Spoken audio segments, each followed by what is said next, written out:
بسم اللہ الرحمن الرحیم۔ شروع کرتا ہوں اللہ کے پاک نام سے جو بڑا مہربان نہایت رہنے والا ہے۔ دوستو، بہنوں، بھائیوں، بزرگوں، السلام علیکم ورحمۃ اللہ وبرکاتہ۔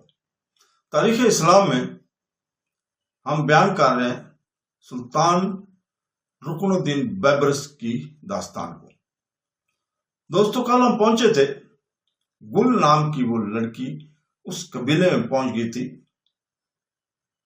اور وہ اس قبیلے کے سردار سے بات کر رہی تھی کہ میں اسی وقت اپنی تمام کوششیں کرتا ہوں، کل شام تک شاید کوئی خبر آ جائے۔ یہ وہ سردار جو قبیلے کا تھا اس نے گل کو جواب دیا، مگر میں کل شام تک یہاں رکنا نہیں چاہوں گی۔ تم ان کھوجیوں کو میرے ساتھ روانہ کرو تاکہ کوئی نشان معلوم پڑنے میں اس پر روانہ ہو جاؤں۔ رکنا تو نہیں تمہیں پڑے گا۔ گل خاتون سردار مانجھی لاپرواہی سے سر جھٹکتا ہوا بولا، کیا مطلب؟ گل کے لہجے میں ہلکی سی لرزش نہیں آتی، اس کی چھٹی حص اسے کسی خطرے کا احساس دلا رہی تھی۔ تمہیں میری میزبانی کا شرف حاصل کیے بغیر یہاں سے جانے کی اجازت نہیں ہوگی۔ وہ پرسرار مسکراہٹ چہرے پر سجائے ہوئے بولا، مجھے تمہاری نیت میں فتور دکھائی دے رہا ہے مانجھی خان۔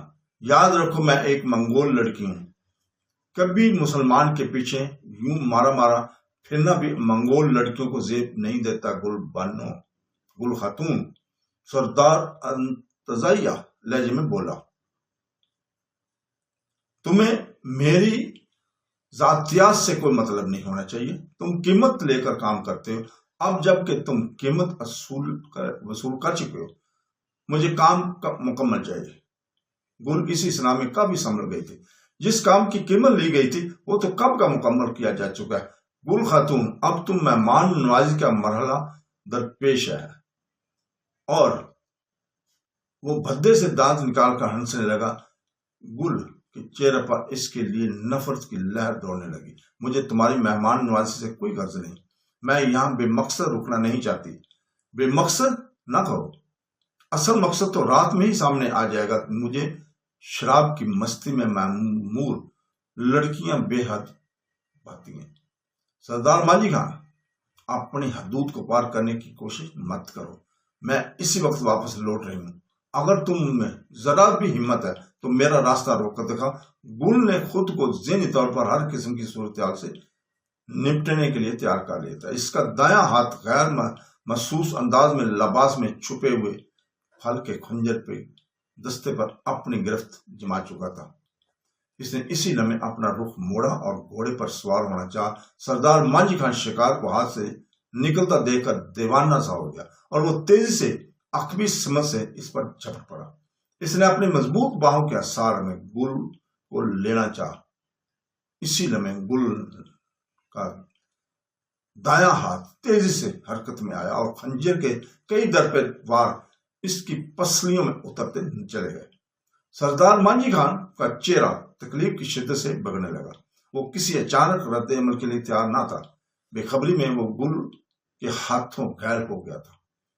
حیرت کی بات تھی کہ خنجر کے کئی بار اترنے پر بھی اس کے حلق سے کوئی آواز نہ نکل پائی۔ وہ اپنے بائیں پہلو کو تھامے زمین پر بیٹھتا چلا گیا۔ گل نے وقت ضائع کرنا مناسب نہیں سمجھا۔ وہ تیزی سے گھوڑے پر سوار ہوئی اور ایڑی لگا دی، اور اس سے پہلے کہ قبیلے کے نے وقت ضائع کرنا مناسب نہیں سمجھا، وہ تیزی سے گھوڑے پر سوار ہوئی اور گھوڑے کو بھگا لے گئے۔ اس سے پہلے کہ قبیلے کے دوسرے لوگ سردار پر حملے سے واقف ہو جاتے، وہ ان کے علاقے سے نکل جانا چاہتی تھی۔ تو دوستو، بہنوں، بھائیوں، بزرگوں، دوسری طرف سلطان مصر نجم الدین ایوب کے پاس عمرہ کی کارستانیوں کی خبریں مسلسل پہنچ رہی تھی۔ وہ حالات پر کڑی نگاہ رکھے ہوئے تھے۔ وہ چاہتا تھا کہ ایک ہی پل میں ان سب کو گرفتار کر کے زندان خانے کی تاریکیوں میں دھکیل دینا چاہے، مگر وہ انہیں سدھرنے کا موقع دینا بھی چاہتا تھا۔ ویسے تو اسے عمرہ کی رشتہ دارانیوں کی کوئی فکر نہ تھی۔ امیر المومنین کی جانب سے موصول ہونے والے مراسلے کی وجہ سے اس کی حکومت تو مضبوط ہو چکی تھی۔ امیر المومنین کی جانب سے بھیجے گئے بغدادی غلاموں کے اس نے اپنے حفاظتی دستے میں شامل کر دیا تھا، جو کہ بر وقت اس کے قریب رہتے۔ ایک شام نجم الدین ایوب اپنے خاص مساحین میں موجود تھا کہ عمرہ کی شورش کا تذکرہ چھڑ گیا۔ نجم الدین ایوب نے اس معاملے کو زیادہ توجہ دینا مناسب نہیں سمجھا، مگر بہاؤدین زبیر نے اصرار کیا کہ عمرہ کو غلط روش اختیار کرنے کا موقع نہیں دینا چاہیے۔ بہاؤدین، تم چاہتے ہو کہ میں ایک ایسے معاملے کو جان بوجھ کر ہوا دے دوں جس کا وہ بھی ہمارے حق میں ہو؟ سلطان عالیہ، میرا مقصد نہیں ہے کہ طبقہ عمرہ کسی قسم کی زیادتی سے کام لیا جائے۔ مقصد میرا اتنا ہے کہ وہ اپنی بیکار کی کالی کرتوتوں میں توانائی ضائع کرنے کے بجائے مملکت کی فلاح و بہبود میں حصہ لیں۔ بہاؤدین، یہ لوگ فلاح و بہبود کے لیے پیدا نہیں ہوئے، بلکہ ان کی نس نس میں خود غرضی اور حرص رچی بسی ہوئی ہے۔ اپنے معاشرے میں اعلیٰ درجات پانے کے لیے یہ کسی پاگل کتے سے کم نہیں۔ اگر انہیں چھیڑا گیا تو یہ ہمیں ہی کاٹ لیں گے۔ بہتر یہی ہوگا کہ تم ان کی بابت سوچنا چھوڑ دو۔ سلطان محترم، انہیں اتنی لاپرواہی سے نہیں لینا چاہیے۔ وہ خفیہ طور پر کوئی ایسی بھیانک سازش کر سکتے ہیں جس سے آپ کسی بڑی مشکل میں پڑ جائیں گے۔ ان میں اتنی قوت باقی نہیں کہ وہ کوئی ایسا کھیل رچا سکے۔ وہ جس تالاب کی مچھلیاں میں انہیں جوبی جانتا ہوں۔ سلطان محترم، ایک رنگی ہوئی مترنم آواز کمرے میں گونجی۔ اگر اس باندی کو اجازت ہو تو وہ کچھ عرض کرے۔ سب لوگوں کی گردن یک لخت اس آواز کی جانب اٹھ گئی۔ وہ سفید ریشم کے زری لباس میں ملبوس تھے۔ اس کا چہرہ آداب شاہی کے مطابق نقاب کی اوٹ میں تھا۔ اس کے لباس پر موجود زری نقش اور نگار کی چمک سے سب کی آنکھیں خیر ہوئے جا رہی تھی۔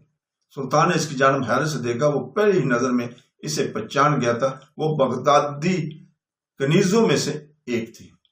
کہو، تم کیا چاہتی ہو؟ میں ادھر سے گزر رہی تھی کہ آپ کی باتیں میرے کانوں میں پڑی۔ میں رک کر بات سننے لگی، اس کے لیے میں معذرت خواہ ہوں۔ آپ کا سوچنا اپنی جگہ درست صحیح، مگر دشمن کو کمزور سمجھنا غلطی نہیں۔